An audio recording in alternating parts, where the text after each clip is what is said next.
Welcome in, everyone. We're having another Cobra Kai watch party. Season 2 is coming. Love is in the air. The hormones are raging because even the wax on, wax off can't block Cupid's arrow. Now, I said before, relationships are not the main focus of this show. I don't think any of that's going to change. This is a show about Johnny, Daniel. It's about karate. It's not really about the relationships between them, but they're going to happen. It's going to come and go. So let's take a look at them. But before we begin, let's make one thing clear. This is not Harry Potter. What that means is there's no shipping. I don't want to read stuff like I ship Sam and Miguel or something like, something like that. Get out. There's no shipping in Cobra Kai. That was Harry Potter. It was 10 years ago. It was wussy then. It kind of still is. We're moving on. It's a new era. So imagine this is your way of shedding your skin. So instead, you say, I think Miguel and Sam will get back together because they're still hot for each other. Or you can say, I think Robby and Sam will hook up because all that karate and tumbling is basically foreplay. But then before you push submit, before you post it, you go back and you delete. You delete the words I think. That's how we're doing this. That's how it's going to be. Do that going forward. Now let's look at Sam and Robby. The trailer directly hinted Sam is crushing on Robby, and I think that could last at least several episodes. It seems the theme between these two is bad timing, but I do think the spark was there between them from the beginning.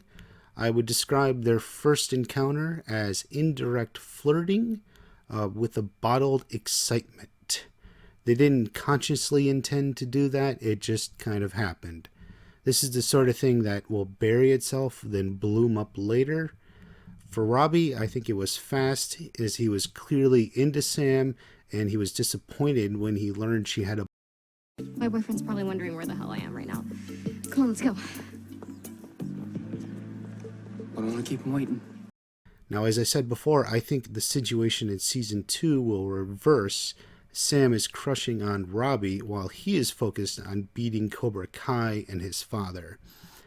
I expect this to go on for the first several episodes, and it will be getting more difficult for Sam.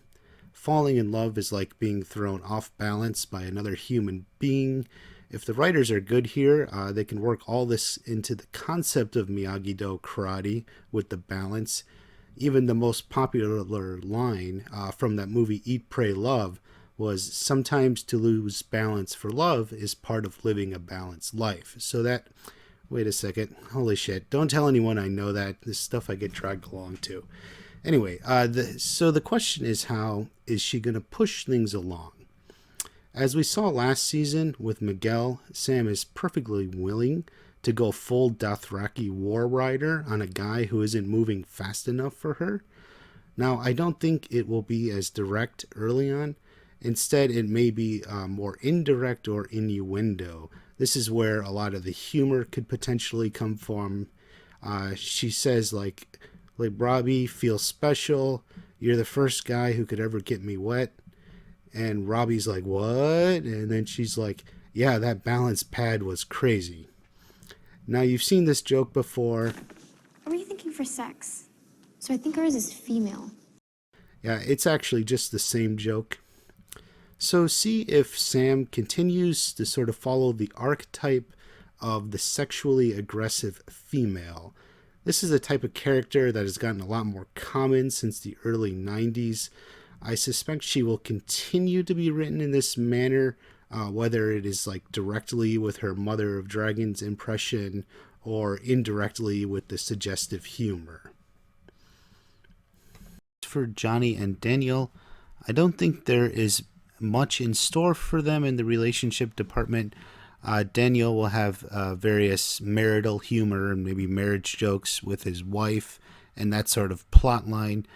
Johnny, I don't see any love interest in his future anytime soon. Maybe one day, but something like that feels more like a season 4 or a season 5 thing. Nothing right now. Now, the big exception to all this is what happens if Allie, good eye. shows up, still hanging out there. I don't think it's starting any tension or anything like that. I think what her purpose would be is to fill in the missing backstory.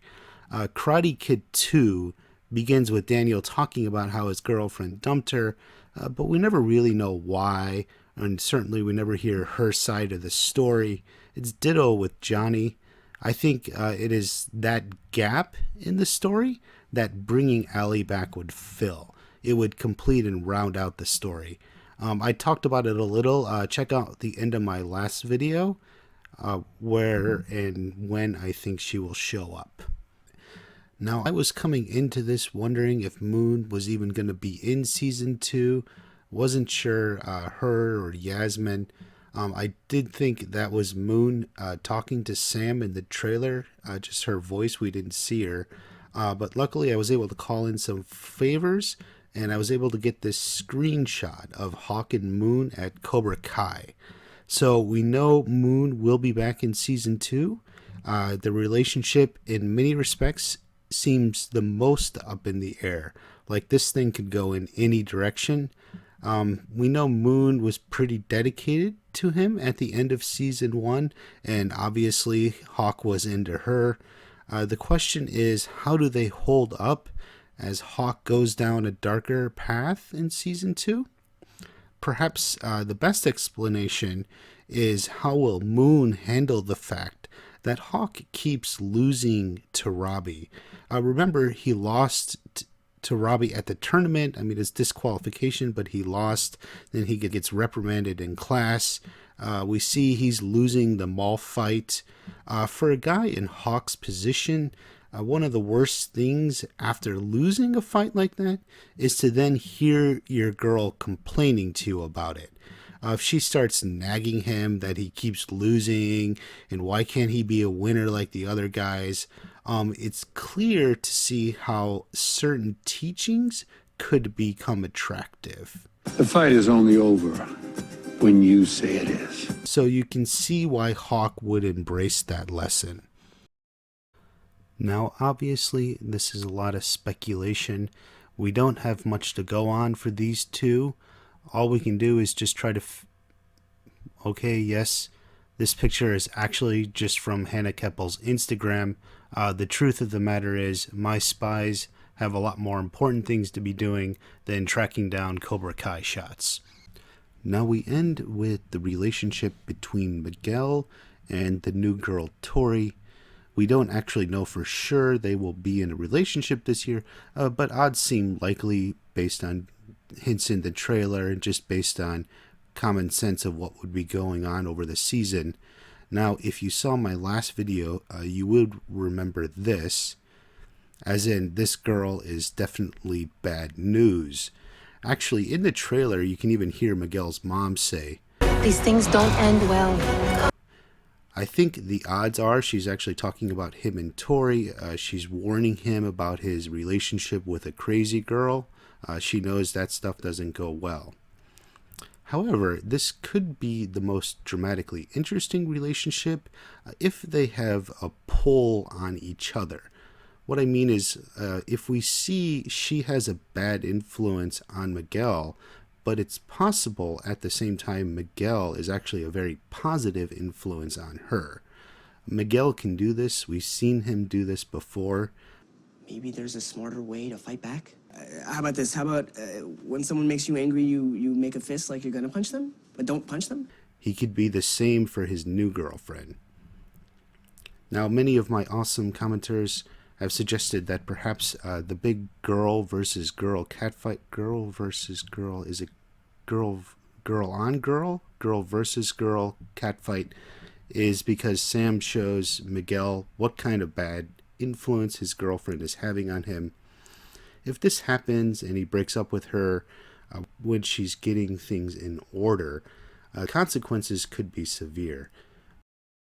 Remember at the end of episode 8, Johnny is writing a letter to Robby to try and put things in order. It is the conclusion of his arc, trying to make amends. except it is ruined by Louis and the biker smashing his car. This is something the show does very well. Every time someone or two people are on the verge of a major positive breakthrough, the rug gets pulled out from underneath them. You saw the same thing with Daniel and Johnny in episode 9. Look for a similar situation this season. If Tory is on the verge of a positive change, then has the rug pulled out from underneath her, the effects could be much worse. She's a troubled girl, she doesn't have much of a foundation to fall on, and it could be what sends her over the edge. And if she believes, whether rightly or wrongly, Sam is the one who did it, and especially if it was over her boyfriend, while girls can be really primal when it comes to competing for a guy, good advice is to stay out of the blast radius. I like this theory. It does seem to fit both the style of the show and provide adequate motivation for what's to come. If you have your own, by all means, leave it in the comments below. Let me know what you think. I want to hear some other ideas. Thanks for watching. I do want to get one more video out before the release of season 2. It'll probably be a shorter one. I was thinking about doing bullying. I can do other things, just other random observations I've made. Let me know in your comments below. Be sure to subscribe so you'll know right when that video comes out. Be sure to check out our sponsor, Gravity Bakery. Really good stuff. Check it out. You'll really like it. Tastes so good, it'll pull you right in. Thanks for watching. We'll see you next time.